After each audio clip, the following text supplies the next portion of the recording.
Les derniers verdicts de la Cour constitutionnelle sur les contentieux des élections législatives continuent de susciter des réactions.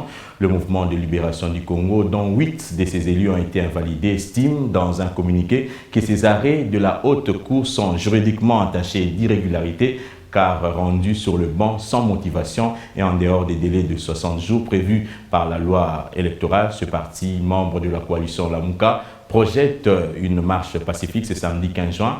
Et justement, pour en parler, voulais-je dire, l'invité du journal reçoit le porte-parole du MLC, Jean-Jacques Mamba. C'est tout de suite.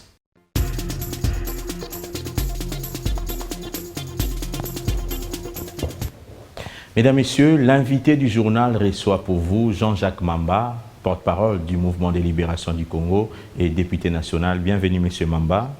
Merci. Vous êtes député national, mais ça fait 2 jours que vous ne travaillez pas, des sittings en sitting. Hier, c'était l'UDPS avec ses militants. Aujourd'hui, ce sont les militants du PPRD.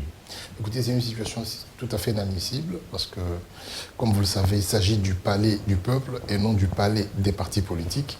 Donc, sous aucun prétexte, un parti politique quelconque, parce que, si vous voulez, le palais du peuple renferme toutes les sensibilités politiques. C'est la maison où le peuple est représenté. Il n'appartient pas à un parti quelconque, que ce soit l'UDPS, l'UNC, le MLC ou même le PPRD, de violer l'espace, parce que dans le règlement d'ordre intérieur du palais du peuple, c'est un espace qui est inviolable. Donc lorsqu'on s'adonne à ce genre de pratique, et si tout le monde devait faire la même chose, on aurait un désordre total. Mais à la base, c'est l'Assemblée nationale, au cours d'une plénière, qui a fait un débat autour des questions qui ne oui, mais il y a quiproquo. De mon appréciation, il y a un quiproquo parce que dans tous les deux camps, donc je parle ici du FCC, le camp du clash, il y a des erreurs. Au niveau de la présidence de la République, les ordonnances ne sont pas faites suivant les prescriptions constitutionnelles, c'est-à-dire que les mandataires publics sont nommés sur base d'un PV établi par le Conseil des ministres et présenté par le Premier ministre, investi par un Parlement. Nous sommes dans une situation tout à fait exceptionnelle où vous avez un ministre qui est démissionnaire, il n'y a pas eu de Conseil de ministres, donc il n'y a pas de procès verbal de la réunion du Conseil de ministres, et il n'y avait pas urgence. Ça, c'est la question de fond. Maintenant, après, du côté du FCC, il n'appartient pas non plus aux parlementaires, d'autant plus que le chef de l'État n'est pas responsable devant le Parlement, d'ergoter autour des actions ou des actes posés par le chef de l'État. Donc, que ce soit dans le chef de la présidence de la République qui a effectivement établi ces différentes ordonnances en violation de la loi, que ce soit dans le chef de tous ces députés, notamment le député, l'honorable Nawej, et tous ceux qui sont allés dans le sens de commenter ou de discuter de ces ordonnances au niveau du Parlement, je pense que l'erreur est partout. Et la solution que vous pouvez proposer, laquelle? Bon, normalement, l'idéal serait que les nominations soient rapportées.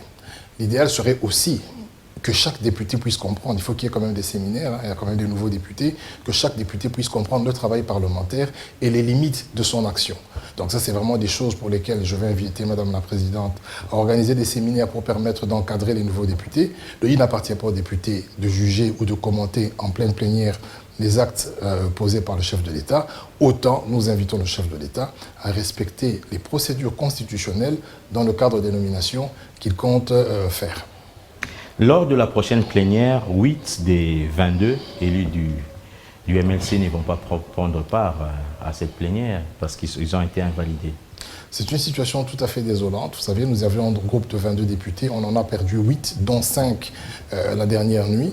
Le problème, ce n'est pas... Nous devons faire confiance en notre justice, pour autant que la justice respecte les lois du pays. Il faut que cette justice qui est incarnée par la Cour constitutionnelle, qui est la plus haute cour de ce pays, puisse suivre ce que la loi électorale dit. La loi électorale dit en cas de contestation, il faut qu'il y ait recomptage en présence de la CENI et en présence des partis concernés.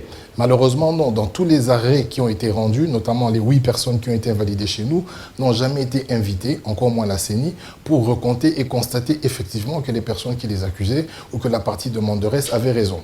Donc nous sommes dans un cas où vous passez le stress de la campagne et vous vous posez des questions, parce que les arrêts sont inattaquables, de pourquoi j'ai été invalidé.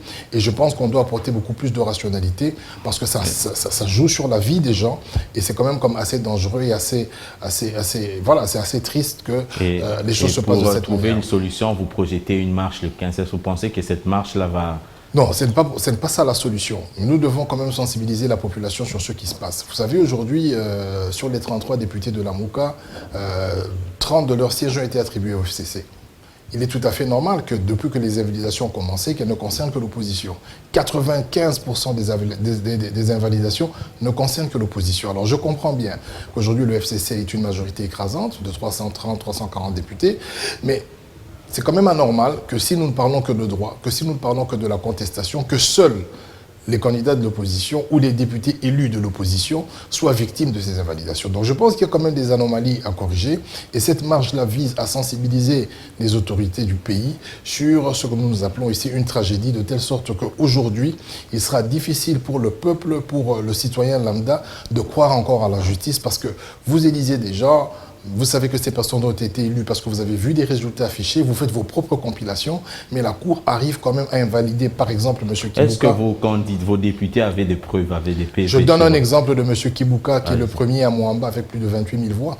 Comment voulez-vous qu'il se fasse remplacer par une personne qui n'a pratiquement pas battu campagne? Et même si cela devait être prouvé, il faut qu'il y ait des éléments matériels et que ces éléments matériels soient opposés au parti. Ça veut dire qu'il y ait une séance où la CENI amène ses éléments, M. Kibuka amènerait ses éléments, Mme Ingele amènerait ces éléments, et sur base de cette confrontation, sur base d'éléments matériels physiques, que la Cour peut trancher.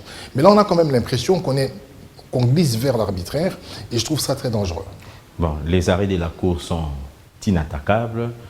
Ça veut dire qu'il n'y a plus d'espoir pour ces 8 députés. Ils sont inattaquables, ils sont commentables. Pourquoi nous devons les commenter? Parce que c'est un travail perpétuel. Nous aurons encore des élections. Nous devons travailler pour les perfectionner. Et lorsqu'il y a des anomalies, il faut en parler, même si aujourd'hui, la situation de ceux qui sont invalidés, parce que nous ne sommes pas à l'abri. Moi-même, je suis candidat, enfin, je suis élu, je ne sais pas ce qui va arriver demain, mais cela veut dire que, quoi qu'il arrive... On ne vous a jamais invité aussi à la Cour constitutionnelle? Jamais. Quoi qu'il arrive, nous allons continuer ce combat, si vous voulez, pour perfectionner nos processus électoraux et pour remettre, si vous voulez, rendre la dignité à la Cour. Il faut qu'aujourd'hui, les personnes, lorsqu'elles ont des dossiers à la plus haute juridiction du pays, notamment la Cour constitutionnelle, que les gens soient tranquilles en se disant à l'esprit que là-bas, il n'y a que le droit qui sera dit, parce que la Cour elle-même va donner l'exemple, le paradigme du respect, notamment de la loi électorale. Donc lorsque la loi électorale étale différentes procédures pour régler les contentieux électoraux, il faut que la Cour donne l'exemple en suivant ces procédures-là.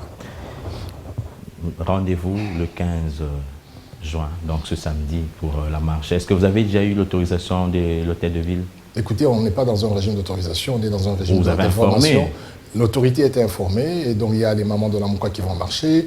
Aujourd'hui, il y aura sit-in à la Cour constitutionnelle. Ce sont des actions citoyennes parce que, comme vous le savez, nous sommes quand même des républicains. Lorsqu'il y a un problème dans la République, il faut manifester dans le cadre et le strict respect des lois de la République. Monsieur Jean-Jacques Mamba, je vous remercie. C'est moi qui vous remercie. Mesdames, Messieurs, c'était là l'invité du journal.